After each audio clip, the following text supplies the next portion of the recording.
Hello friends, welcome to పారీ channel.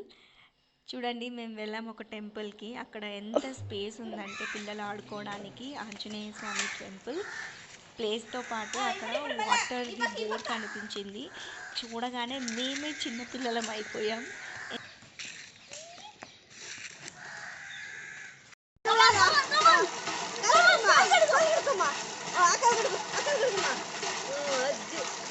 నేను నేను నేను